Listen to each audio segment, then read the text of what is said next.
99.8% ആണ് ഇവിടെ institutional delivery എന്ന് പറയും. അതായത് ഹോസ്പിറ്റലോ അതുപോലെയുള്ള സ്ഥലത്തോ വെച്ച് നടക്കുന്ന അണ്ടർ സൂപ്പർവിഷൻ നടക്കുന്ന പ്രസവം. ഇത് ഒരു സൂപ്പർവിഷനും ഇല്ലാണ്ട് വീട്ടിൽ പ്രസവിക്കുന്നത് അപകടം പിടിച്ചത് തന്നെയാണ്. അപകടം എന്ന് വെച്ചാൽ ഓബ്സ്റ്ററ്റിക്സ് അങ്ങനത്തെ ഒരു ബ്രാഞ്ചാണ്. നമുക്ക് മുൻകൂട്ടി ഇന്ന ആൾക്കാണ് പ്രശ്നം വരാൻ പോണേന്നുള്ള ഒരു ധാരണകളുമില്ല. 3,93,000 സ്ത്രീകൾ പ്രസവിച്ചെങ്കിൽ ഒരാൾ മരിച്ചാൽ അത് പത്രത്തിൽ വരണം. 0.2% ഇപ്പോഴും ഹോം ഡെലിവറി തന്നെയാണ്.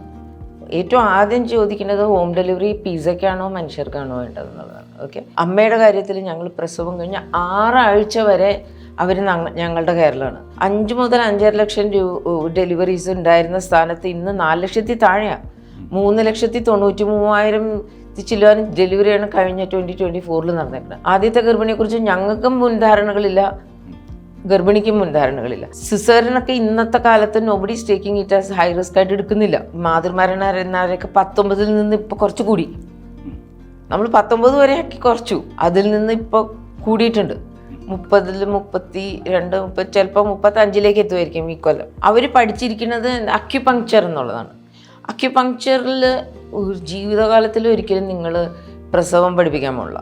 ഇപ്പോൾ ഒരു വാക്സിൻ വിരുദ്ധത പ്രചരിപ്പിച്ച് ഇതെല്ലാം തിരികെ വരുന്നു. നമുക്ക് അത്ഭുതം തോന്നണേ.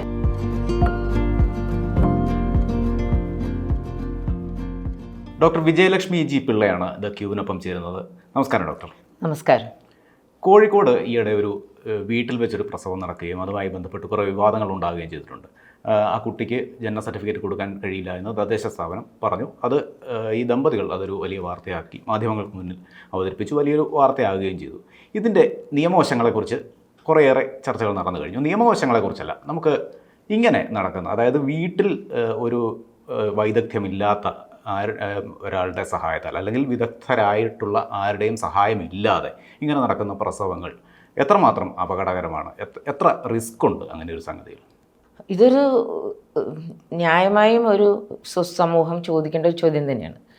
കാരണം നമ്മളുടെ സമൂഹത്തിൽ കേരളം എന്ന് പറഞ്ഞ മെഡിക്കലി വളരെ അപ്ഗ്രേഡഡ് ആയിട്ടുള്ള ഏറ്റവും ആധുനികമായി ചിന്തിക്കുന്ന ഒരു സമൂഹം ഉണ്ടായിട്ട് 99.8% ആണ് ഇവിടെ ഇൻസ്റ്റിറ്റ്യൂഷണൽ ഡെലിവറി എന്ന് പറയും. അതായത് ഹോസ്പിറ്റലോ അതുപോലെയുള്ള സ്ഥലത്തോ വെച്ച് നടക്കുന്ന അണ്ടർ സൂപ്പർവിഷൻ നടക്കുന്ന പ്രസവം 99.8%. ഇത് നാഷണൽ ആവറേജ് ഇതിൻ്റെ മൂലയ്ക്ക് പോലും എത്തൂല കേട്ടോ. ഓക്കെ, സോ വി ആർ അപ്പോൾ അതിലും പോലും ഏതാണ്ട് 100% പറയാൻ പറ്റുള്ളൂ. 0.2% ഇപ്പോഴും ഹോം ഡെലിവറി തന്നെയാണ്. ഏറ്റവും ആദ്യം ചോദിക്കുന്നത് ഹോം ഡെലിവറി പിസയ്ക്കാണോ മനുഷ്യർക്കാണോ വേണ്ടതെന്നുള്ളതാണ്. Okay, home delivery is for pizza or for human beings.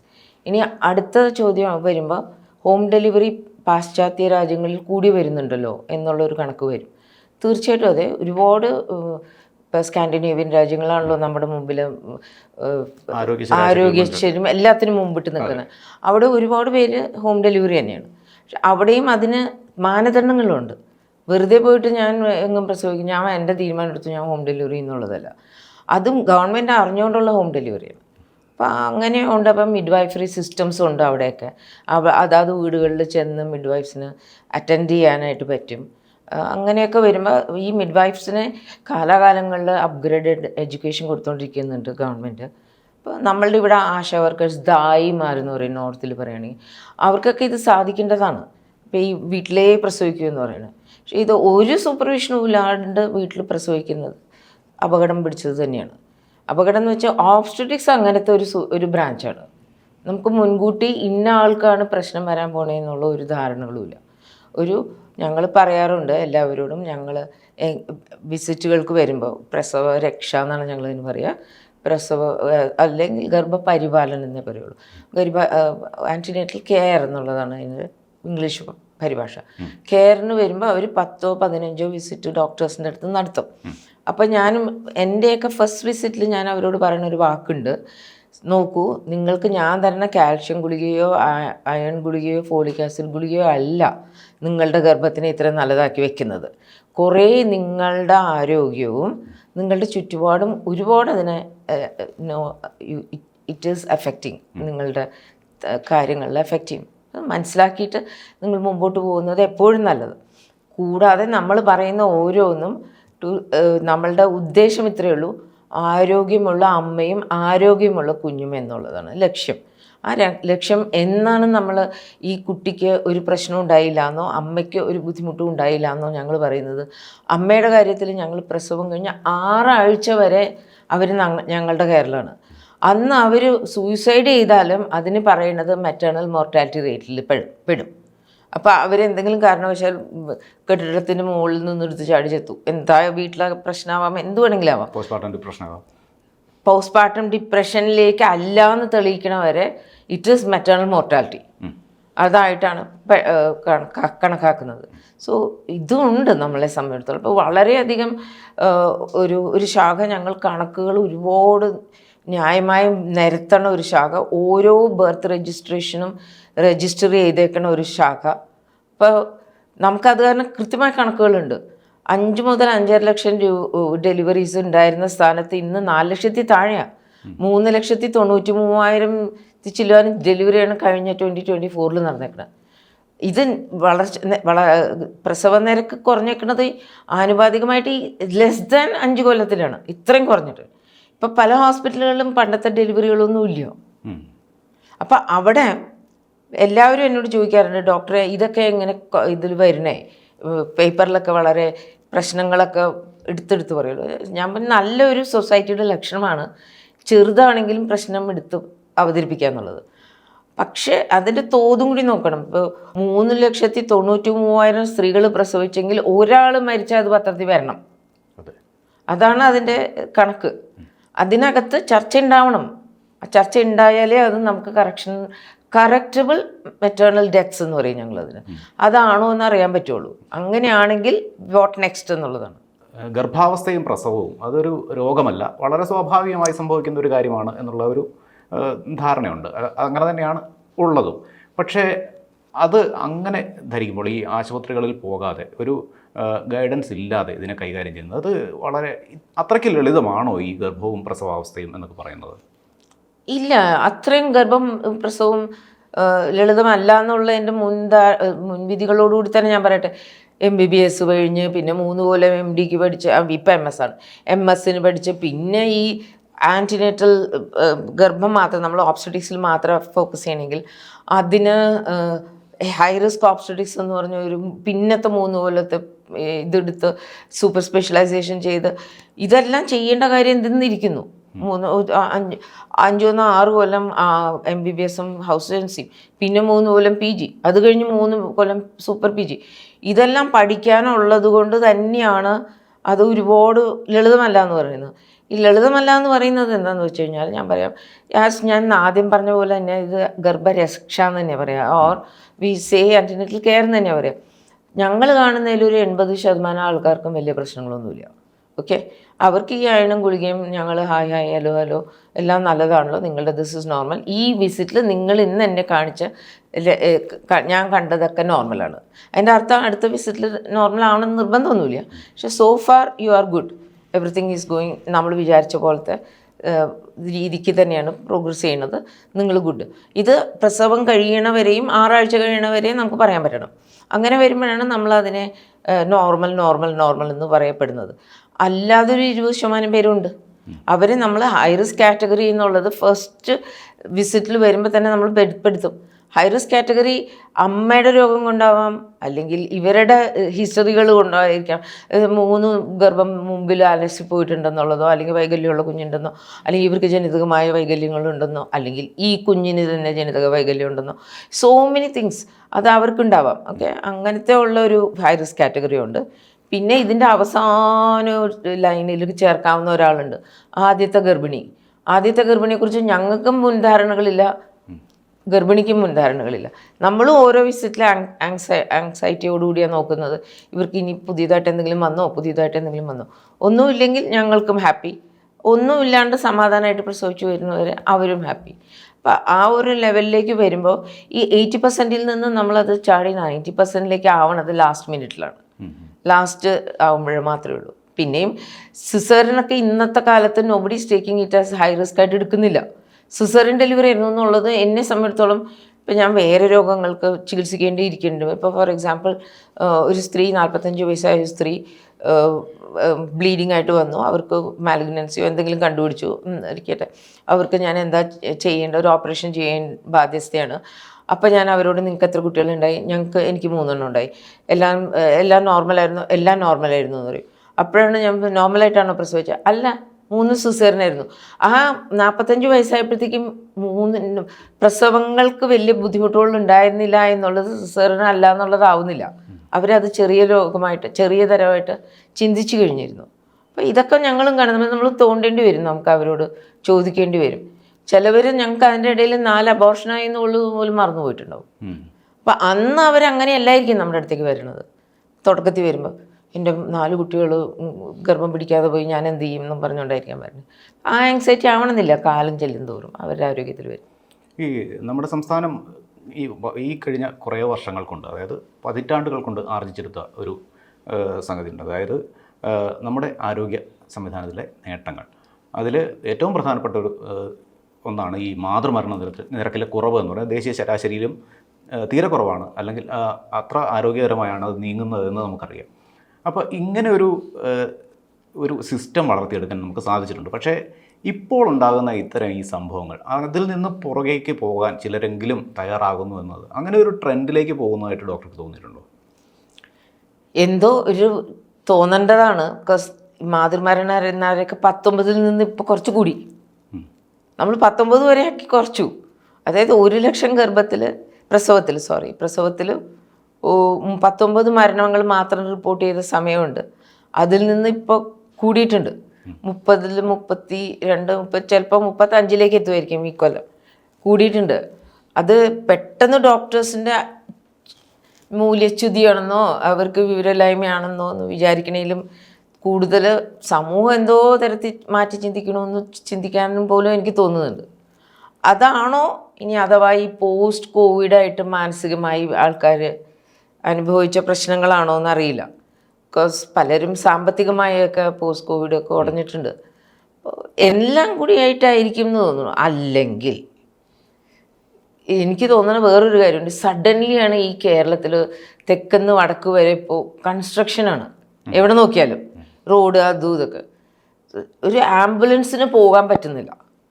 ഇപ്പം നമ്മുടെ ഇവിടെ ഒരു ശരാശരി ആശുപത്രികളിൽ വിചാരിക്കും ബ്ലഡ് ബാങ്കിൻ്റെ ഫെസിലിറ്റി കുറവുള്ള, അതായത് തുലവും കുറവുള്ളത്, ഒരുപാട് ബ്ലഡൊന്നും സൂക്ഷിച്ചു വെക്കാനായിട്ട് ടാപ്പൊന്നും അല്ലല്ലോ. അപ്പോൾ നമ്മൾ അത്യാവശ്യമായിട്ടുള്ളതൊക്കെ സൂക്ഷിച്ചു വെക്കുന്ന ഒരു ഹോസ്പിറ്റലാണെന്ന് വിചാരിക്കാം.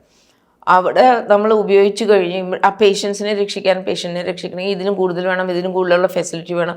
ഇൻറ്റുബേറ്റഡ് ആണ്, എക്സ്റ്റുബേറ്റ് ചെയ്യാൻ പറ്റില്ല, അതിൻ്റെ കൂട്ടത്തിൽ ഇതൊക്കെ ചെയ്യണം. അങ്ങനെ ഒരു കണ്ടീഷനാണെന്ന് വിചാരിക്കുക. ആ പേഷ്യൻറ്റിനെ നമുക്കിപ്പോൾ ട്രാൻസ്പോർട്ട് ചെയ്യണമെങ്കിൽ മുമ്പിൽ പോണ വാഹനങ്ങൾ സൗകര്യം തരണമൊക്കെ ചെയ്യണം. നമുക്ക് ഇപ്പോൾ ഫാസ്റ്റായിട്ട് ട്രാൻസ്പോർട്ട് ചെയ്യാൻ പോലും പറ്റുന്നില്ല. Okay, so many. അപ്പം ടൈമാണ് ഇതിനകത്ത് ഏറ്റവും പ്രഷ്യസ് ആയിട്ടുള്ള മെറ്റീരിയൽ. അത് കിട്ടുന്നില്ല.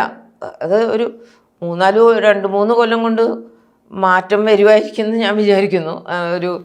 ഇതിൻ്റെ ഈ ഇൻഫ്രാസ്ട്രക്ചർ ബില്ലിലേക്ക് മാറുമായിരിക്കും എന്ന് വിചാരിക്കുന്നു. ഹോപ്പ്ഫുള്ളി നമ്മൾ 19 താഴെ താത്താനായിട്ട് വളരെ ബുദ്ധിമുട്ടാണ് നമ്മുടെ നാട്ടിൽ മാതൃനിരക്ക്. എന്തെന്നാൽ അൺലെസ് നമ്മളിപ്പോൾ സിസ്റ്റം മാറ്റിയെന്ന് വെച്ചോളൂ. ഇപ്പോൾ സ്കാൻഡിനേവിയൻ സിസ്റ്റത്തിലുള്ളതുപോലെ ഒരു എമർജൻസി ഉണ്ടെങ്കിൽ റോഡേ ബ്ലോക്ക് ചെയ്യും. അത് രാജാവ് പോണ വണ്ടിയാണെങ്കിൽ പോലും ബ്ലോക്ക് ചെയ്ത് ഇതിന് മാത്രം പോകാനുള്ള സിസ്റ്റമാണ്. പ്രത്യേക ട്രാക്കുകൾ അല്ലെങ്കിൽ ഹെലികോപ്റ്റർ ഉണ്ട് ലിഫ്റ്റ് ചെയ്ത് കൊണ്ടുപോകാനായിട്ട് ഒക്കെ ഉണ്ട്. ഹെലികോപ്റ്റർ സജ്ജമാണ്. എൻ്റെ അടുത്ത് കത്തിക്കുന്നു. Within a matter of minutes എടുക്കാൻ പറ്റിയ ഇത്രയും ഇതിൽ താഴെ നമ്മളുടേത് മാതൃനിരക്ക് 6 ആവാനായിട്ട് നമുക്ക് പറ്റും. 0 ആയ ഒരു രാജ്യവും ഈ ഭൂമിയിലില്ല. ഓക്കെ, അപ്പോൾ 6 1 ആകാം. ആ ഒറ്റ സംഖ്യയിലേക്കൊക്കെ എത്താനായിട്ട് നമ്മളെ കൊണ്ട് പറ്റും. ലെസ് ദാൻ 10 ആവാനായിട്ട് പറ്റും. പക്ഷെ അതിന് ഇൻഫ്രാസ്ട്രക്ചറും കൂടി സമ്മതിക്കണം, മാറ്റങ്ങളും കൂടി വരണം. പിന്നെ ഈ പറഞ്ഞ പോലെ അങ്ങനെ ആകുമ്പോൾ ഈ നേരത്തെ പറഞ്ഞ ഹോം ഡെലിവറി സിസ്റ്റംസ് അതിൽ നടക്കും. കാരണം നിങ്ങൾ ട്രെയിൻഡ് ആൾക്കാർക്ക് അവിടെ എത്താനായിട്ട് 1 മിനിറ്റ് മതി എന്ന് വിചാരിക്കാം. ഇവരെ അങ്ങോട്ടും അവരെ ഇങ്ങോട്ടും എത്തിക്കാനായിട്ട് 1 മിനിറ്റ് മതിയെങ്കിൽ അത് മതി. അതും ദർ ഇസ് നത്തിങ് റോങ്. അപ്പം ഇത് എങ്ങനെയാണ് വീട്ടിൽ സജ്ജീകരിക്കണേ? കുറേ ദിവസം മുമ്പ് മുതൽ അങ്ങനെയൊക്കെ വരുമ്പോൾ നമുക്ക് കുറയ്ക്കാൻ പറ്റും. ഇപ്പോൾ ഇതിൽ കുറയ്ക്കാൻ പറ്റുമെന്നുള്ളത് സർക്കാരിൻ്റെ ഭാഗത്തുനിന്ന് വീഴ്ചയാണെന്നൊന്നും പറയുന്നില്ല. ദിസ് ഈസ് എൻ ഡെവലപ്പിംഗ് രാജ്യത്തിൻ്റെ പ്രശ്നമാണ് നമ്മളിപ്പോൾ ഫേസ് ചെയ്യുന്നത്. ദർ ഇസ് സംതിങ് കോൾഡ്, ഞങ്ങൾ കോൺഫിഡൻഷ്യൽ എൻക്വയറി റിപ്പോർട്ട് പബ്ലിഷ് ചെയ്യുന്നുണ്ട്. ഓക്കെ, ഈ കോൺഫിഡൻഷ്യൽ മെറ്റേണൽ ഡെത്ത് ആണത്, മെറ്റേണൽ ഡെത്ത് റിവ്യൂ കമ്മിറ്റിയുടെ. Maternal death and near miss എന്ന് പറഞ്ഞൊരു സാധനമുണ്ട്, മരിച്ചതിനെ രക്ഷിച്ചതുകൊണ്ട് ആ നിയർ മിസ്സും. അപ്പം എല്ലാ മാസവും ഉണ്ട് അതിന്. അന്ന് അതാത് ഹോസ്പിറ്റലുണ്ടായ മരണം ഒക്കെ റിപ്പോർട്ട് ചെയ്യണം. അതിൻ്റെ കാരണങ്ങൾ എന്തൊക്കെയാണ്, ഇതിൻ്റെ മെയിനായിട്ട് അതിനകത്ത് അവലോകനം ചെയ്യണ എല്ലാ ഡോക്ടേഴ്സും ഇരുന്ന് അവലോകനം ചെയ്യണത്.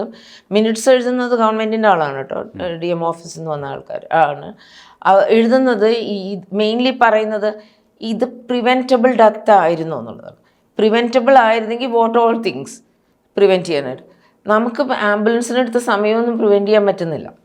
സോ ബ്ലഡ് ബാങ്കിൻ്റെ റീച്ച് പ്രിവെൻറ്റ് ചെയ്യാൻ പറ്റുന്നില്ല. അതെല്ലാം പല കാര്യങ്ങളും നമ്മൾക്ക് പ്രിവെൻറ്റ് ചെയ്യാൻ പറ്റുന്നില്ല.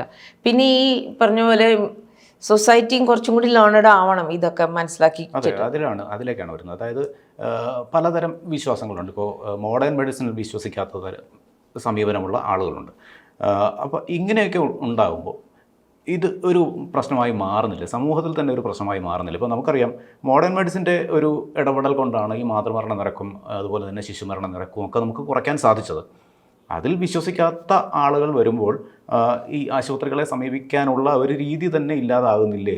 അങ്ങനെയുള്ളൊരു സമീപനം ജനങ്ങൾ കാണുന്നില്ലേ എന്നുള്ളതാണ് സംശയം. ഉണ്ടല്ലോ, ഇപ്പോഴും തന്നെ നിങ്ങൾക്ക് ഇവിടെ ഏറ്റവും ഫാഷനബിൾ ആയിട്ടുള്ള ആൾക്കാർ പ്രസവിക്കുന്ന എവിടെയാണെന്ന് കേട്ട് കഴിഞ്ഞാൽ നിങ്ങൾ ചിരിക്കും. ഒരു മിഡ് വൈഫ് എന്ന് പറയുന്ന സ്ത്രീ, മിഡ് വൈഫ് അല്ല അവർ, ആക്ച്വലി ക്വാളിഫൈഡ് മിഡ് വൈഫ് അല്ല അവർ, ഈ ഒരു നമ്മൾ ദായി എന്ന് പറയപ്പെടുന്ന ആ ട്രെയിനിങ് എടുത്തതാണ്. പക്ഷെ അമേരിക്കൻ സിസ്റ്റമാണ് മാത്രം. മലയാളത്തിൽ വയറ്റാട്ടി എന്ന് പറയുന്ന അതത്രേ ഉള്ളൂ. ആ ട്രെയിനിങ് എടുത്തതാണ് അമേരിക്കയിൽ നിന്നാണെന്ന് മാത്രം. അവർ നടത്തുന്ന ഒരു സിസ്റ്റം ഉണ്ട്, അവിടെ വാട്ടർ ബർത്ത് ഒക്കെ ഉണ്ട്. ഓക്കെ, അതിൽ പോയി പ്രസവിച്ചത് എൻ്റെ നീസ് ഉൾപ്പെടെയാണ്. പിന്നെ അവളും വിചാരിക്കുന്നത് അവളെ നിർബന്ധിക്കുന്നില്ല, ഒരു ഡ്രഗ് കുടിപ്പിക്കുന്നില്ല എന്നുള്ളത്, സോ കോൾഡ് നേച്ചറിലേക്ക് പോകണമെന്നുള്ളൂ. പക്ഷെ അവിടെ വന്ന പ്രശ്നങ്ങൾ കൈകാര്യം ചെയ്യാൻ അവർ ചുറ്റിവറക്കി ഞങ്ങളുടെ ആശുപത്രിയിലും കൊണ്ടിട്ടുണ്ട്. ഉണ്ടായ വലിയൊരു അത്യാഹിതം രക്ഷിച്ചത് ഞങ്ങളുടെ ആശുപത്രിയിലും ഉണ്ട്. ഞങ്ങളെല്ലാം മാറി ചിന്തിക്കണവരാണെന്നുള്ളൊരു ധാരണ ഉണ്ടാക്കുന്നത് അല്ലാണ്ട് ഞാൻ കണ്ടിട്ടില്ല. ഇപ്പം അങ്ങനെ എനിക്ക് പാരലായിട്ടുള്ള നമ്മളുടെ സിസ്റ്റങ്ങളെ വഴക്ക് പറയാനും തോന്നുന്നില്ല. കാരണം അവരുടെ തന്നെ MD, ആയുർവേദത്തിലെ MD ഫോർ പ്രസൂതിക എന്ന് പറഞ്ഞാൽ ഈ പ്രസവ അനുസരിച്ച് ആ ചികിത്സ ചെയ്യുന്ന സ്ത്രീകൾ പോലും ഞങ്ങളുടെ അടുത്താണ് വരുന്നത് പ്രസവ സമയത്ത് ആൻറ്റിനേറ്റൽ കെയറിനും. അവരും അയൺ കഴിക്കുന്നുണ്ട്, അവരും കാൽഷ്യം ഗുളിക കഴിക്കുന്നുണ്ട്. അവരപ്പം ഇരുന്ന് മാറി ചവനപ്രാശമൊന്നും അല്ല കഴിക്കുന്നത്. അപ്പം അവരും കഴിക്കുന്നുണ്ട്. അതിൻ്റെ കൂടെ വേറെ വല്ലതും കഴിക്കണ്ടോ എന്നുള്ളത് എനിക്കറിയില്ല. പിന്നെ അവരും വരുന്നുണ്ട്. സോ എല്ലാവരും കൂടെ അടച്ച് പറയാനായിട്ട് എനിക്ക് എന്തോ ഒരു ബുദ്ധിമുട്ടുകളുണ്ട്. സ്ത്രീകളുടെ അടുത്തേ പോകാൻ പാടുള്ളൂ, സ്ത്രീകൾ മാത്രമേ ചെയ്യാൻ പാടുള്ളൂ, തൊടാൻ പാടുള്ളൂ, അങ്ങനെയൊക്കെ വരുമ്പോഴത്തേക്കും ഉണ്ടാകുന്ന ദോഷങ്ങളുണ്ട്. ഓക്കെ, നമുക്ക് എന്തെങ്കിലും കോംപ്ലിക്കേഷൻ സ്ത്രീ വേണം പുരുഷൻ വേണമെന്നൊന്നും പറയാൻ പറ്റില്ല. ഒരു ബോധം കെട്ട് കിടക്കുന്ന ഒരു കുട്ടിയെ എടുത്ത് പൊക്കി മാറ്റി കിടത്തണമെങ്കിൽ ഞാൻ വിചാരിച്ചാൽ പറ്റൂല. അപ്പോൾ അവിടെ ഏറ്റവും നല്ല തടിയുള്ളൊരു ചെറുക്കനെ തന്നെ വിളിക്കുള്ളൂ നമ്മൾ, മോനെ നിങ്ങൾ ഇങ്ങോട്ട് പിടിക്കുക, നമുക്ക് ഒരുമിച്ചെടുത്ത് കിടത്താം എന്ന് പറയുള്ളൂ. സോ നാച്ചുറലാണ്. നിങ്ങളൊരു എമർജൻസി വരുമ്പോൾ അവിടെ തൊട്ടു പിടിച്ചു ബോധമില്ല എന്നൊക്കെ ഉള്ളത് മരണവും. എവ്രിബഡി ഹാസ് ടു ഡിസൈഡ് ആർക്കാണ്, ആരുടെ ജീവനാണ് ഇതിനകത്ത് ഏറ്റവും വലിയ ഇമ്പോർട്ടൻസ് എന്നുള്ളതും. അതേ തുടരലാണോ പിടിക്കലാണോ കാണലാണോ പിടിക്കലോ അതൊന്നും അറിയില്ല. ബിക്കോസ് നമ്മൾ കുറേ കഷ്ടപ്പെട്ട് ആർജിച്ചെടുത്ത നന്മകളാണ് അതുകൊണ്ട് കളഞ്ഞു കുളിക്കുന്നത്. അതിപ്പോൾ എല്ലാവരോടും പോയിട്ടാണ് ഞാൻ പറയുന്നത്, അങ്ങനെ ചിന്തിക്കണവരും ഉണ്ടെങ്കിൽ. അതെ, ഈ മോഡേൺ മെഡിസിൻ ഈ മെറ്റേണിറ്റിയെ കൈകാര്യം ചെയ്യുന്ന പോലെ മറ്റ് വൈദ്യശാസ്ത്ര ശാഖകൾ കൈകാര്യം ചെയ്യുന്നത്. ഇപ്പോൾ ഡോക്ടർ പറഞ്ഞതുപോലെ തന്നെ ആയുർവേദത്തിൽ പ്രസൂതിക ശാസ്ത്രം അവിടെ നിൽക്കുന്നുണ്ട്. പക്ഷേ അല്ലാതെ വന്ന ചില വൈദ്യശാസ്ത്ര ശാഖകൾ എന്ന് പറയാവുന്ന അക്യൂപങ്ക്ചർ പോലുള്ള, ഇപ്പോൾ നമുക്കിപ്പോൾ റീസെൻ്റായിട്ട് വന്ന ഈ ഒരു സംഭവം ഉണ്ടല്ലോ, അതിൽ അവർ വിശ്വസിക്കുന്നത് അക്യൂപങ്ക്ചറിലാണ്. അതുകൊണ്ട് പെൺകുട്ടിയുടെ പ്രസവം വീട്ടിൽ മുകളിലത്തെ റൂമിൽ നടന്നു, ഭർത്താവ് ഒരു ബ്ലേഡ് വാങ്ങി പൊക്കിൾക്കൊടി മുറിച്ചു എന്നാണ് പറയുന്നത്. ഇങ്ങനെയുള്ള ഈ വൈദ്യശാസ്ത്ര ശാഖകളുടെ ഇടപെടൽ എന്തുമാത്രം അപകടങ്ങൾ ഉണ്ടാക്കി വെക്കാനുള്ള സാധ്യതയുണ്ട്? വളരെയധികം അപകടം ഉണ്ടാക്കി വെക്കാനുള്ള സാധ്യതയുണ്ട്. അതിലും എനിക്ക് ആ ഒരു കേസിൽ വളരെ അത്ഭുതമാണ് തോന്നിയത്. കാരണം അവർ പഠിച്ചിരിക്കുന്നത് അക്യുപങ്ക്ചർ എന്നുള്ളതാണ്. അക്യുപങ്ക്ചറിൽ ജീവിതകാലത്തിൽ ഒരിക്കലും നിങ്ങൾ പ്രസവം പഠിപ്പിക്കാൻ പോലുള്ള, അത് പിന്നെ യൂട്യൂബ് വഴി കണ്ടുപിടിച്ചു എന്നാണ് ബാക്കി ഭാഗം പറഞ്ഞേക്കുന്നത്. പ്രസവം എടുക്കാൻ യൂട്യൂബ് മതി എന്ന് വിചാരിച്ചു വെക്കുന്ന അയാളെ ജയിലിൽ കയറാതിരുന്നത് അവർക്ക് വേറൊരു കോംപ്ലിക്കേഷനും ഇല്ലാതിരുന്നതുകൊണ്ട് എന്ന് വിശ്വസിക്കാം. കാരണം അവരാണ് വന്ന് പറഞ്ഞത് അവർ സർട്ടിഫിക്കറ്റ് കിട്ടിയില്ല, ബർത്ത് സർട്ടിഫിക്കറ്റ് കിട്ടിയില്ല. ഇതിനാരാ വിറ്റ്നസ്? ഇയാൾ ഈ പറയുന്ന പോലെ ചെയ്തിട്ടുണ്ടെന്നുള്ളത് ആരോ വിറ്റ്നസ്? ഈ കുട്ടി തന്നെയാണ് ഈ സ്ത്രീയെ പ്രസവിച്ചു എന്നുള്ളതിന് ഫോറൻസിക് എവിഡൻസ് ഉണ്ടോ? DNA എവിഡൻസും ഉണ്ടോ? ഒന്നും ഇതല്ലാത്തോളൂ. അല്ലെങ്കിൽ അവർ 21 ദിവസത്തിന് മുമ്പ് പോയി പറയേണ്ടതല്ലേ, ഞങ്ങൾക്ക് ഇങ്ങനെ ഹോം ഡെലിവറി ഉണ്ടായിട്ടുണ്ട്, ഇന്ന ആളാണ് ഞങ്ങളുടെ വിറ്റ്നസ് എന്നുള്ളത്. അയൽവക്കക്കാരെങ്കിലും പോയി അവർക്ക് വേണ്ടി സംസാരിക്കേണ്ടതാണല്ലോ. ആരും ഉണ്ടായിട്ടില്ല എന്ന് പറയുമ്പോൾ സ്വാഭാവികമായിട്ട് ബർത്ത് സർട്ടിഫിക്കറ്റ് രജിസ്റ്റർ ചെയ്യാനായിട്ട് വിമുഖത ആരെങ്കിലും കാണിച്ചിട്ടുണ്ടെങ്കിൽ അവരെയും കുറ്റം പറയാൻ പറ്റുമോ? കട്ടുകൊണ്ടുവന്ന കുട്ടിയല്ലാന്ന് എങ്ങനെ തെളിയിക്കാൻ പറ്റുക? അല്ലാണ്ട് ബ്ലേഡ് എടുത്തോന്നോ കന്നാസ് എടുത്തോന്നോ ഒന്നും നമുക്കറിയില്ല. സോ വാട്ട് എവർ സെഡ് ഉണ്ട്, നമ്മൾ ഇപ്പോൾ ആ പറഞ്ഞതിൽ നോക്കുകയാണെങ്കിൽ നമ്മൾ കേരളത്തിൽ ഓൺ ദ ഹോൾ മിനിമം ഒരു 2 കേസ് ഒരു കൊല്ലത്തിൽ, രണ്ടല്ല എന്ന് വെച്ചുള്ളൂ, ഒരു 3-4 കേസെങ്കിലും ഒരു കൊല്ലത്തിൽ കേൾക്കാം. ആരും കാണാതെ ബാത്റൂമിൽ പ്രസവിച്ചു, ഫ്ലാറ്റിൻ്റെ മുകളിൽ നിന്ന് കൊച്ചിനെ വലിച്ചെറിഞ്ഞു പ്രസവിച്ചിട്ട്, ആ കുട്ടി ഗർഭിണിയാണെന്ന് ഹോൾ ഫ്ലാറ്റ് സിസ്റ്റത്തിലുള്ളവർക്ക് അറിയില്ലായിരുന്നു, തലേദിവസം വരെ അറിയില്ലായിരുന്നു. പിന്നെ പല ഇങ്ങനത്തെ കേൾക്കാം. പക്ഷെ പ്രസവം എടുക്കൽ അവനവൻ്റെ പ്രസവം അവനവന് തന്നെ എടുക്കാൻ പറ്റും, ഇത്രയും ഭയമില്ല എന്നുണ്ടെങ്കിൽ. ഓർ നമ്മളെ ഒരു കോർണറാണ് നമുക്ക് നിവൃത്തിയില്ലെങ്കിൽ, ഓക്കെ, അങ്ങനെ എടുക്കാൻ പറ്റും. കാരണം നമുക്ക് നിയന്ത്രിക്കാൻ പറ്റില്ല ആ പ്രസവത്തിൻ്റെ ഇത്. പിന്നെ കീറിപ്പോകുന്ന അവയവങ്ങളുടെ കാര്യങ്ങളാണ്. അത് ഇനി കെട്ടിയാലായി ഇല്ലെങ്കിൽ കുറേ ബ്ലീഡിങ് മാത്രമേ ഉള്ളൂ. അത് സ്വാഭാവികമായിട്ട് നമുക്ക് നല്ല ക്ലോട്ടിങ് സിസ്റ്റം ഉണ്ടെങ്കിൽ അത് കുറച്ച് കഴിയുമ്പോൾ ക്ലോട്ട് ചെയ്യും. അതൊക്കെ എടുത്ത് കഴിയും. പക്ഷേ ഏറ്റവും ഇമ്പോർട്ടൻ്റ് അതിനകത്ത് ആ കുഞ്ഞിൻ്റെ കാര്യമാണ്, ആരോഗ്യമാണ് അതിനകത്ത് ഏറ്റവും ഇമ്പോർട്ടൻറ്റ്. റിസസ്റ്റേറ്റ് ചെയ്യേണ്ടി വന്നിരുന്നെങ്കിൽ അത് എന്ത് ചെയ്യുന്നത്? അത് ഇപ്പോൾ ഒരു നല്ല ഇൻ്റലിജൻ്റായിട്ട് വളരേണ്ട ഒരു കുട്ടിയായിരുന്നു എന്ന് വിചാരിക്കാം, ഇത് ചെയ്യാത്തതിൻ്റെ പേരിൽ മാത്രം അതിന് ആവറേജ് ഇൻ്റലിജൻ്റായി പോയിരുന്നു എന്ന് വിചാരിക്കാം. 21 വയസ്സായ ആ കുട്ടിക്ക് നമ്മുടെ അനുസരിച്ച് അച്ഛനെ അമ്മയെ സൂവ് ചെയ്യാം, കോടതി കയറ്റാം, എന്നെ കൃത്യമായി നോക്കിയിട്ടില്ല എന്നുള്ളത്. ഇതെല്ലാം ചെയ്യാൻ പറ്റും. അപ്പോൾ ബക്കറ്റിൽ പ്രസവിച്ചു, ബാത്റൂമിൽ പ്രസവിച്ചു, റെയിൽവേയിൽ പ്രസവിച്ചു ഇത്യാദികൾ നമ്മൾ സ്ഥിരം കേൾക്കുന്നതാണ്, 4-5 ഒരു കൊല്ലത്തിൽ കേൾക്കുന്നതാണ്. അവിടെയൊക്കെ സംസാരം വരുമ്പോഴും എല്ലാവരും ചോദിക്കുന്ന ചോദ്യമാണ്. അക്യുപങ്ക്ചറുകാരൻ മാത്രമല്ല ഇത് ചെയ്തേക്കുന്നത്. ആശുപത്രിയിൽ പോയാൽ മരുന്ന് വെച്ച് പ്രസവിപ്പിക്കും, അങ്ങനെ ഒരു വാദം കൂടി ഈ ദമ്പതികൾ ഉയർത്തുന്നുണ്ട്. അതുകൊണ്ടാണ് പറഞ്ഞ ഡേറ്റിന് ഹോസ്പിറ്റലിൽ പോകാതിരുന്നതെന്നാണ് അദ്ദേഹത്തിൻ്റെ ഒരു ന്യായം. പക്ഷേ ഇങ്ങനെയൊക്കെയുള്ള വാദങ്ങൾ ഉയർത്തുന്നു നമ്മുടെ ഒരു ആരോഗ്യ സംവിധാനത്തെ തന്നെ അട്ടിമറിക്കുന്ന ഒരു രീതിയിലേക്കല്ലേ പോകുന്നത്? ആശുപത്രിയിൽ പോയാൽ മരുന്ന് വെക്കണമെന്ന് നിർബന്ധമൊന്നുമില്ല. ഞാനും ഒരു ഹോസ്പിറ്റൽ നടത്തുന്നതാണ്, ഓക്കെ. നമ്മളുടെ ഹോസ്പിറ്റലിൽ IVF, അതായത് ടെസ്റ്റ് ട്യൂബ് ബേബി, എല്ലാത്തരം പ്രസവങ്ങളും എടുക്കുന്നതാണ്. അവരെല്ലാം ഗർഭമാവാനായിട്ട് കുറേ കാശ് മുടക്കിയവരാണ്. ഇത് സ്വാഭാവികമായ ഗർഭമൊന്നുമല്ല അവരുടെ. അവർ പോലും ഗർഭമാവാനേ ബുദ്ധിമുട്ടുള്ളൂ. ഗർഭസമയത്തൊന്നും ഒരു പ്രശ്നമില്ലെങ്കിൽ അവർ അവസാനമാകുമ്പോൾ നമ്മളോട് ചോദിക്കാറുണ്ട് നോർമലായിക്കൂടെ? വെൽ, നിങ്ങൾക്കൊരു കുഴപ്പം കണ്ടില്ല ആവാം, അപ്പം എത്ര നാൾ വെയിറ്റ് ചെയ്യും? അത് നിങ്ങൾ തീരുമാനിക്കണം. ഗവൺമെൻറ്റിൻ്റെ നമ്മൾക്ക് തന്നേക്കണ ചില ഗൈഡ് ലൈൻസ് ഉണ്ട്. ഗൈഡ് ലൈൻസ് അനുസരിച്ച് തീയതിക്ക് കഴിഞ്ഞിട്ട് ഒരാഴ്ച വരെ നമുക്ക് വെയിറ്റ് ചെയ്യാം. ബിയോണ്ട് 1 വീക്ക് ആണെങ്കിൽ പോസ്റ്റ് ഡേറ്റ് എന്ന് തന്നെ പറയണം. അത് പോസ്റ്റ് ടേം പ്രഗ്നൻസി എന്ന് പറഞ്ഞാൽ ആ കുഞ്ഞുങ്ങൾക്ക് ഉണ്ടാകുന്ന ബുദ്ധിമുട്ടുകളും ഇവർക്ക് മനസ്സിലായിരിക്കണം. ഒക്കെ വരാൻ ബുദ്ധിമുട്ടുകളുണ്ടെങ്കിൽ അപ്പോൾ യൂട്രസിനും അതിൻ്റേതായ ബുദ്ധിമുട്ടുകളും ഉണ്ടെന്നുള്ളത് തിരിച്ചറിഞ്ഞിരിക്കണം.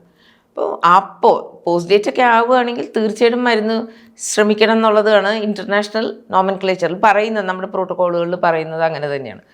ഇവിടെ ഇനി guide lines across the world അത് തന്നെയാണ് പറയുന്നത്. അതനുസരിച്ച് ചെയ്യേണ്ട ഒരു ഇതുണ്ട്. അതിന് മുമ്പ് വന്ന് വെറുതെ മരുന്ന് വെച്ച് പ്രസവിപ്പിക്കേണ്ട അത്യാവശ്യമുണ്ടെങ്കിൽ ഉണ്ടാവുന്നുണ്ട്, കണ്ടീഷൻസ് ഉണ്ട്. എന്തെങ്കിലും ആ ഒരു പ്രത്യേകത ആ ഗർഭത്തിന് ആ സമയത്ത് ഉണ്ടായെങ്കിൽ നമുക്ക് കണ്ണു അടയ്ക്കാൻ പറ്റില്ല. ഒരമ്മയ്ക്കോ എന്തെങ്കിലും ഉണ്ടായെങ്കിൽ വി കനോട്ട്, അപ്പം നമ്മൾ പറയേണ്ടി വരും ഇത് അഡ്മിറ്റ് ചെയ്ത് നമുക്ക് മരുന്ന് വെക്കേണ്ടി വരും കേട്ടോ എന്ന് പറയും. 2, ഇനി വേറൊരു സംഗതികൾ ഈ നമ്മുടെ നാട്ടിലിപ്പോൾ കാണുന്നത് എങ്ങനെയാണെന്ന് വെച്ച് കഴിഞ്ഞാൽ മിഡ് വൈഫ്സ് എന്ന് പറയുന്ന നമ്മുടെ ഹോസ്പിറ്റലിൽ വർക്ക് ചെയ്യുന്ന നഴ്സിങ്ങും മിഡ് വൈഫറിയും പാസ്സായവരുണ്ടല്ലോ. അതിൽ മിഡ് വൈഫറി പാസ്സായവരാണ് ലേബർ റൂമുകളിൽ ഉണ്ടാവുന്നത്. അതിൽ പ്രൊവിഷൻസി ഉള്ളവരാണ്. മിഡ് വൈഫ്സിനെ പ്രസവിപ്പിക്കുന്നതും പോലും സമ്മതിക്കില്ല. ഡോക്ടേഴ്സ് തന്നെ പ്രസവിക്കുന്നത്, നോർമൽ ഡെലിവറി ആണെങ്കിലും ഡോക്ടേഴ്സ് തന്നെ പ്രസവിക്കുന്നത്. അപ്പോൾ എല്ലാ ഹോസ്പിറ്റലുകളിലും ഇപ്പം ജൂനിയറായിട്ട് MS പാസ്സായി വരുന്നവർ അവിടെ 2, 3, 4 കൊല്ലം അവർ ജൂനിയറായിട്ട് ഇങ്ങനെ വർക്ക് ചെയ്യേണ്ടി വരും. ഇതുപോലെയുള്ള ഇതൊക്കെ എടുക്കാൻ, അല്ലെങ്കിൽ കൺസൾട്ടൻസ്. ഇപ്പോൾ എല്ലാവരും കൺസൾട്ടൻറ്റ് വരണം. കൺസൾട്ടൻറ്റ് ഇപ്പോൾ രാത്രി ഞാനിപ്പോൾ 11 മണിക്കാണ് വീട്ടിലേക്ക് പോയേക്കണം, എന്തെങ്കിലും കേസ് കഴിഞ്ഞിട്ട് വയ്ക്കുക. ഞാൻ കിടന്നിട്ടേ ഉണ്ടാവുള്ളൂ 2 മണിക്ക് അടുത്ത കേസിന് വരണം എന്ന് വിചാരിക്കുക. ഓക്കെ, വേണ്ടി വരികയാണെങ്കിൽ മനുഷ്യനാണ്. ഓക്കെ, ഉറക്കവും ഒക്കെ എല്ലാവർക്കും ബാധകമാണ്. ഇല്ലെങ്കിൽ എൻജിനായാലും പൈലറ്റായാലും ആരായാലും തകരാറിലാവും. അപ്പോൾ ഇവിടെ നല്ലൊരു എഫിഷ്യൻ്റ് ആയിട്ടുള്ള ജൂനിയർ ഉണ്ടെങ്കിൽ നമ്മൾ വി ഡിപ്പെൻഡ് ഓൺ ദാം. അപ്പോൾ അത് മതി, ഞാൻ വരണമെന്നില്ല എന്നുള്ളത് പറയും. അപ്പോൾ നേരത്തെ ഇവരെ കലകൂട്ടി പറഞ്ഞിട്ടില്ല എന്ന് വിചാരിച്ചോളൂ. എല്ലാ കുട്ടികളുടെയും പ്രസവത്തിന് ഞാൻ വരുന്നുള്ളതാണ് ധാരണ എന്ന് വിചാരിക്കുക. അങ്ങനെയാണെങ്കിൽ എൻ്റെ സ്വഭാവം എന്തായിരിക്കും? എനിക്ക് ഇന്ന് 8 പേരുണ്ടെങ്കിൽ 8 പേരെ രാവിലെ മുതൽ മരുന്ന് വെച്ചിട്ട് സന്ധ്യ ആകുമ്പോഴത്തേക്കും ആരും പ്രസവിച്ചിട്ടില്ലെങ്കിൽ 8 പേരെയും സിസേറിയൻ ചെയ്യാൻ പറ്റും. ഇല്ലെങ്കിൽ ഇന്ന് എൻ്റെ മകളെ പെണ്ണ് കാണാൻ വരണ്ടെന്ന് വിചാരിക്കുക, വൈകുന്നേരം 5 മണിക്ക്. അങ്ങനെയാണെന്ന് സങ്കല്പിക്കുക. ഈ 5 മണിക്ക് ഞാൻ മുമ്പ് ഒരു 2 മണിക്കൂറെങ്കിലും മുമ്പ് ഞാൻ വീട്ടിലെത്തണമല്ലോ. അന്ന് 3 മണി വരെയുള്ള പ്രശ്നങ്ങൾ എനിക്ക് അപ്പം തീർക്കണം. So social reasons are also there for doctors. സൊസൈറ്റിക്കും ഉണ്ട്. നമ്മൾ ആരോടെങ്കിലും പറയുകയാണെങ്കിൽ നിങ്ങൾ വെളുപ്പിന് 5 മണിക്ക് വന്ന് ഇവിടെ അഡ്മിറ്റ് ആവണം കേട്ടോ, നമുക്ക് മരുന്ന് വെച്ച് തുടങ്ങാം, പോസ്റ്റ് ഡേറ്റ് ആയവരോടോ അങ്ങനെയൊക്കെ പറയുകയാണെങ്കിൽ വിചാരിച്ചോളൂ. അവർ ചിലപ്പോൾ 5 എന്നുള്ളത് വൈകുന്നേരം 5 മണി എങ്കിലായി. അന്നൊന്നും നമുക്കൊന്നും ചെയ്യാൻ പറ്റുമൊന്നുമില്ല. സോ ഈ സോഷ്യൽ ഡിസഡ്വാൻറ്റേജസ് എല്ലാവർക്കും ഉള്ളതാണ്. ഇത്തരം വാശികളൊക്കെ മാറി ഇതൊരു സിസ്റ്റമായി എന്ന് വെച്ചോളൂ. ലൈക്ക് വെസ്റ്റേൺ കൺട്രികളിൽ പറഞ്ഞ ഒരു ഡോക്ടർ ഡിപ്പെൻഡൻ്റ് അല്ല, ഒരു സിംഗിൾ ഡോക്ടർ ഡിപ്പെൻഡൻ്റ് അല്ല, ഒരു യൂണിറ്റ് ഡിപ്പെൻഡൻ്റ് ആണെന്ന് വിചാരിക്കാം. അങ്ങനെയാകുമ്പോൾ ഈ വക കാര്യങ്ങളുടെ എണ്ണങ്ങൾ വളരെ കുറയും. ഞാൻ ഈ ഡോക്ടറെ കൊണ്ട് വീട്ടിൽ കാശ് കൊടുത്തു, അതങ്ങനെ ഒരു വാദം വരാതിരിക്കുക. കൺസൾട്ട് ചെയ്തു. അപ്പോൾ you believe in the system. നമ്മൾ ആ വിശ്വാസം ആ സിസ്റ്റത്തിനോടാവട്ടെ. ഇപ്പോൾ നമ്മൾ നേരത്തെ പറഞ്ഞതുപോലെ ഈ ഒരു മോഡേൺ മെഡിസിനോടുള്ള ഒരു പ്രതിപത്തി ഇല്ലായ്മ, മോഡേൺ മെഡിസിനോട് താല്പര്യമില്ലാതെ നിൽക്കുന്ന ഒരു കുറച്ച് ഒരു ആളുകളുണ്ട് എന്ന് തന്നെ നമുക്കറിയാം. അതൊരു യാഥാർത്ഥ്യമാണ്. ഈ സോഷ്യൽ മീഡിയയിൽ അടക്കം നടക്കുന്ന ചിലതരം പ്രചാരണങ്ങൾ ഇത് ഇവരെ സ്വാധീനിക്കുന്നതല്ലേ? അത് ഒരു വളരെ അപകടകരമായ ഒരു രീതിയിലേക്കല്ലേ ഇത് പോകുന്നത്? കുറച്ചധികം ഉണ്ട്. ഞാൻ ചിലവരുടെ കമൻറ്റുകൾ അല്ല ചിലവരുടെ വീഡിയോ കാണുമ്പോൾ ചിരി വരും. ഡോക്ടർമാർക്ക് പോലും രക്ഷയില്ല, ഡോക്ടർ പോലും മരിച്ചുപോയി പ്രസവത്തിൽ ഒക്കെ എന്നൊക്കെ ഉള്ള വീഡിയോ 10, 15, 20 മിനിറ്റൊക്കെയാണ് ആ വീഡിയോ ഇട്ടേക്കണത്. At the end of the day 1, 2 അപ്പോൾ ചിരി വരും. ഇതെന്തൊരു ധാരണ ഇല്ലായ്മയാണ്. ഡോക്ടർക്കും രക്ഷയില്ലാത്ത രാജ്യം എന്നൊക്കെ ഉള്ള വരുന്ന ഇത്. ഡോക്ടർക്കും രക്ഷയില്ലെങ്കിൽ ഷാജഹാൻ്റെ ഭാര്യയ്ക്കും രക്ഷയുണ്ടായിരുന്നില്ല. ചക്രവർത്തിയുടെ ഭാര്യ പോലും മരിച്ചത് ഗർഭത്തിലും പ്രസവത്തിലും. At the end of the day അത് കാരണം നമുക്കൊരു താജ്മഹൽ ഉണ്ടായി. ഡോക്ടർ മരിച്ചുകൊണ്ട് താജ്മഹൽ ഉണ്ടാവണം നിർബന്ധമൊന്നുമില്ല. ബട്ട് നമ്മൾ പറഞ്ഞു വന്നത് ഇത് ഉണ്ടാകുന്ന കോംപ്ലിക്കേഷൻസ് എല്ലാവർക്കും ഉണ്ടാകാം. അപ്പോൾ പൊതുജനം ഇത്തിരി ഇൻ്റലിജൻ്റ് ആയാൽ, അല്ലെങ്കിൽ അതിനകത്ത് ഡീൽ ചെയ്യുന്ന ആൾക്കാർ പുരുഷന്മാർ സംസാരിക്കാതെ ഇതിൻ്റെ പ്രശ്നങ്ങൾ അറിയാവുന്ന സ്ത്രീകളും കൂടി സംസാരിച്ചിരുന്നെങ്കിൽ സോഷ്യൽ മീഡിയകളിലും അല്ലാണ്ടും കുറച്ചും കൂടി നല്ലതായിരുന്നു. പെയിൻ ഒരു നിസ്സാരവൽക്കരിക്കുന്നതിൻ്റെ ഒരു കാര്യം കൂടി നമ്മൾ കാണാറുണ്ട്. എൻ്റെ അമ്മൂമ്മ പ്രസവ വേദനയോടുകൂടി, നിങ്ങളുടെ അമ്മൂമ്മ മാത്രമല്ല മനുഷ്യരാശിയല്ല മൃഗരാശി, മൃഗമായ കാലം മുതലേ വേദനയോടുകൂടി തന്നെയാണ് മെമ്മേലിയൻസ് പ്രസവിച്ചിട്ടുള്ളത്. സോ ദർ പെയിൻ ഒരു ചെറിയ സംഭവങ്ങളൊന്നും അല്ല. അത് ഇതിനെ നിസ്സാരവൽക്കരിക്കുന്ന സാധാരണ ഒരു പ്രയോഗമാണ്. അമ്മൂമ്മ കറ്റമെത്തിച്ചുകൊണ്ട് വന്നു, പ്രസവവേദന ഉണ്ടായി, അങ്ങോട്ടേക്ക് മാറി, പ്രസവിച്ചു, തിരിച്ചു വന്നു. അന്നൊക്കെ വളരെ നോർമലായി നടന്നൊരു സംഗതിയാണ്. അതാണിപ്പോൾ വലിയൊരു സംഭവമാക്കി ആശുപത്രികൾ മാറ്റിയിരിക്കുന്നത്. അതിൻ്റെ ഒരു വലിയൊരു 1947 ഇന്ത്യക്ക് ഇൻഡിപെൻഡൻസ് കിട്ടുമ്പോൾ ഇവിടുത്തെ മാതൃമരണ നിരക്ക് 2000 ആയിരുന്നു. 1 ലക്ഷം പ്രസവത്തിൽ 2000 പേര്. എൻ്റെ ഫാമിലിയിൽ തന്നെ എനിക്കറിയാവുന്ന എൻ്റെ അമ്മയുടെ ജനറേഷനിലുള്ള എത്ര പേര് മരിച്ചിട്ടുണ്ടെന്ന് ഉണ്ടായിരുന്നു. അവിടുന്ന് നമ്മൾ ഇന്ന് വന്നേക്കണ 19, 1 ലക്ഷത്തിൽ 19. അതൊരു വലിയ ഗ്യാപ്പല്ലേ? അത്ഭുതമാണ് അത് കാണുന്നത്. 10, 12 പ്രസവിച്ചുകൊണ്ടിരുന്ന ഫാമിലികളിൽ നിന്ന് ചുരുങ്ങി 1, 2 ഇപ്പോഴത്തെ പ്രവണത കുട്ടികളെ വേണ്ട ആ ലെവലിലേക്ക് വന്നു. എന്നോട് വന്ന് ഓരോരുത്തർ ചോദിക്കുന്നുണ്ട്, ഞങ്ങൾക്ക് എന്താ ദത്തെടുക്കാൻ കുട്ടികളുണ്ടാവണമെന്നില്ല. ഇനി 1.5 ആണ് ഇവിടുത്തെ ഫെർട്ടിലിറ്റി റേഷ്യോ. കറക്റ്റ് ചെയ്യാൻ പറ്റില്ല. മരണനിരക്കും ജനനനിരക്കുമായിട്ട് ഒരു വ്യത്യാസമാണ്. നമ്മൾ ഒരു വയസ്സന്മാരുടെ സൊസൈറ്റി ആവും, നോ ഡൗട്ട്. ഈ പ്രസവ ചികിത്സയെക്കുറിച്ച് മാത്രമല്ല, ഈ അതിനുശേഷം ഉണ്ടാകുന്നൊരു പ്രത്യേക പ്രതിഭാസമാണ് വാക്സിൻ വിരുദ്ധത എന്ന് പറയുന്നത്. അതായത് കുട്ടികൾക്ക് പ്രതിരോധ കുത്തിവയ്പ്പുകൾ എടുക്കണം എന്ന് വളരെ നന്നായിട്ടുള്ള സർക്കാർ തലത്തിലുള്ള ഒരു ക്യാമ്പയിൻ നടക്കുന്നുണ്ട്. അതിനെതിരെയുള്ളൊരു വലിയ ക്യാമ്പയിൻ മറുവശത്ത് നടക്കുന്നുണ്ട്. ഇത്തരക്കാർ ഈ നമ്മുടെ സമൂഹത്തോട് ചെയ്യുന്നത് എന്താണ്? വളരെ വലിയ അനീതിയാണ് ഇവർ ചെയ്യുന്നത്. പ്രാക്ടിക്കലി പോളിയോ എലിമിനേറ്റ് ചെയ്തതാണ് നമ്മുടെ രാജ്യത്തുനിന്ന്. അതായത് ഞാനൊക്കെ സ്കൂളിൽ പഠിക്കുന്ന കാലത്ത് ഈ പോളിയോ വന്നിട്ട് കാല് നീട്ടം കുറവോ കൈ നീട്ടം കുറവോ ഒക്കെ ആയിട്ടുള്ള ആൾക്കാരുണ്ടായിരുന്നു, സ്റ്റുഡൻസും ഉണ്ടായിരുന്നു. അത് തന്നെ ഒറ്റയും തെറ്റിയാണ്. ലൈക്ക് എനിക്ക് പോളിയോ വാക്സിനൊക്കെ എടുത്തിട്ടുള്ളതാണ്. അപ്പോൾ ഇമാജിൻ ചെയ്യും, എൻ്റെ അച്ഛനും അമ്മയും ഫോർവേഡായിട്ട് ചിന്തിച്ചിരുന്നത് കൊണ്ട് അങ്ങനെയൊക്കെ ചെയ്തതാണ്. പക്ഷെ അമ്മയുടെ തലമുറകളിലോ എൻ്റെ അച്ഛൻ്റെ തലമുറകളിലോ ഒന്നും അന്ന് വാക്സിനേഷൻ നിർബന്ധമായിട്ട് എടുത്തിട്ടില്ല അവരാരും. അങ്ങനെ ഉണ്ടായിരുന്ന ആൾക്കാരുടെ മക്കളുകൾ അന്നൊന്നും ഇതിനൊന്നും മാൻഡേറ്ററി വാക്സിൻ എന്നൊന്നും പറഞ്ഞിരുന്നില്ല. ഓക്കെ, അങ്ങനെയില്ല. അപ്പം കിട്ടണേരം വിവരമുള്ളവർ പോയി എടുപ്പിച്ചിരുന്നു എന്നേ ഉള്ളൂ, അല്ലാത്തവരെടുത്തിരുന്നില്ല. അപ്പോൾ പോളിയോ ഇപ്പോൾ ഏത് സ്കൂളിലാണ് നിങ്ങൾക്ക് പോളിയോ ബാധിതരായ കുട്ടികളെ കാണുന്നത്? പിന്നെ ചെറിയ പ്രായത്തിൽ വില്ലൻ ചുമ, മംസ്, മീസിൽസ്, 5-ാം പനി, ഇതെല്ലാം പ്രാക്ടിക്കലി എനിക്കൊക്കെ വന്നിട്ടുണ്ട്. ചിക്കൻ പോക്സ്, മീസിൽസ്, മംസ്, മുണ്ടിനീര്, പിന്നെ വില്ലൻ ചുമ, ഇതൊക്കെ വന്നിട്ടുണ്ട്. എൻ്റെ ഹസ്ബൻഡ് പറഞ്ഞിട്ടുണ്ട്, എൻ്റെ ഹസ്ബൻഡിൻ്റെ അമ്മ പറഞ്ഞു കേട്ടിട്ടുണ്ട്. എൻ്റെ ഹസ്ബൻഡിന് വില്ലൻ ചുമ കലശലായിട്ട് ഓൾമോസ്റ്റ് മരിച്ചു പോകുന്നു വരെ പറഞ്ഞതാണെന്ന്. എന്നിട്ട് അവിടെ നിന്ന് രക്ഷപ്പെട്ടു വന്നതാണ്, അതിൻ്റെ കാര്യമൊക്കെ പറയാറുണ്ട്. സോ ഇതെല്ലാം എൻ്റെ മകൻ്റെ കാലഘട്ടത്തിലൊന്നും ഞങ്ങൾ കണ്ടിട്ടേയില്ല. ആസ് ഡോക്ടർ, ഞാനൊക്കെ ഡോക്ടറാണല്ലോ, കണ്ടിട്ടേയില്ല ഈ വക രോഗങ്ങളൊക്കെ. ഇതെല്ലാം സെൻട്രൽ ഗവൺമെൻറ്റും സ്റ്റേറ്റ് ഗവൺമെൻറ്റും കൂടി എടുത്ത ഒരു ഷെഡ്യൂൾസ് ഉണ്ട്, മാൻഡേറ്ററി വാക്സിൻസ് എന്നും പറഞ്ഞ് ഷെഡ്യൂളിൽ പെടുത്തിയാണ് ഈ വക സൂക്കേടുകളെയൊക്കെ പമ്പ കടത്തിയത്. ഇപ്പോൾ ഒരു വാക്സിൻ വിരുദ്ധത പ്രചരിപ്പിച്ച് ഇതെല്ലാം തിരികെ വരുന്നു. നമുക്ക് അത്ഭുതം തോന്നണേ. പൊതുവെ പോളിയോ തിരിച്ചു വന്നുകൊണ്ടിരിക്കുന്നു, പിന്നെ വില്ലൻ ചുമ തിരിച്ചു വന്നുകൊണ്ടിരിക്കുന്നു, ചിക്കൻ പോക്സ് ഇപ്പോഴും പോലും വാക്സിൻ എടുക്കാൻ വിമുഖത കാണിക്കുന്നു. ഓക്കെ, മീസിൽസും 5-ാം പനിയും തിരിച്ചു വന്നുകൊണ്ടിരിക്കുന്നു. റുബെല്ല ഞാൻ ഇതുവരെ കാര്യമായിട്ട് കണ്ടിട്ടില്ല. അതും വന്നു കഴിഞ്ഞാൽ മുഖിയായി, എന്നാൽ പിന്നെ വൈകല്യങ്ങളുടെ 5 കളി വന്നോളും. റുബെല്ല അങ്ങനത്തെ ഒരു രോഗമാണ്. അമ്മമാർക്ക് വന്ന കുട്ടികൾക്ക് വൈകല്യം ഉണ്ടായിരിക്കും 100%. അങ്ങനത്തെ ഒരു രോഗം. ഇപ്പം നമ്മൾ റേബീസ് വാക്സിൻ പോലും എടുത്ത് പട്ടികളൊക്കെ ഓടിച്ചിട്ട് നമുക്ക് റേബീസ് പോലും പ്രിവെൻറ്റ് ചെയ്യണമെന്ന് ആഗ്രഹിക്കുന്ന ഒരു സംസ്ഥാനത്താണ് ഈ ഓടിച്ച സാധനങ്ങളെയൊക്കെ തിരിച്ചു കൊണ്ടിരിക്കുന്നത്. ഈ പ്രകൃതിവാദികളെന്നോ വാദങ്ങളെന്നോ എന്ത് വേണമെങ്കിലും വിളിക്കാം. ഈ പ്രകൃതിവാദികളോടൊന്ന് പറയട്ടെ, നമ്മളെ സൃഷ്ടിച്ചിരിക്കുന്ന മനുഷ്യരെ സൃഷ്ടിച്ചേക്കുന്ന പരിമിതികളോടുകൂടിയാണ്. ആ പരിമിതികൾ മനസ്സിലാക്കി തന്നെ ജീവിക്കണം. പ്ലേഗ് എന്ന് പറഞ്ഞ ഒരു രോഗം ഒരു എന്താ പറയുക, മനുഷ്യ സമൂഹത്തിൽ മോർ ദാൻ ഹാഫിനും വൈപ്പ് ഔട്ട് ചെയ്തതാ. ഈ 1921 സ്പാനിഷ് ഫ്ലൂ എത്ര വലിയ ഭീകരാവസ്ഥ സൃഷ്ടിച്ചതാണ്. കോളറ നമ്മളുടെ ഇന്ത്യയുടെ തുടക്കകാലത്ത്, ഇന്ത്യ സ്വാതന്ത്ര്യം പ്രഖ്യാപിച്ച ആദ്യത്തെ 10-20 കൊല്ലം കൊണ്ട് എന്തോ ഒരു അതിസാര മരണം ഉണ്ടായതാണ്.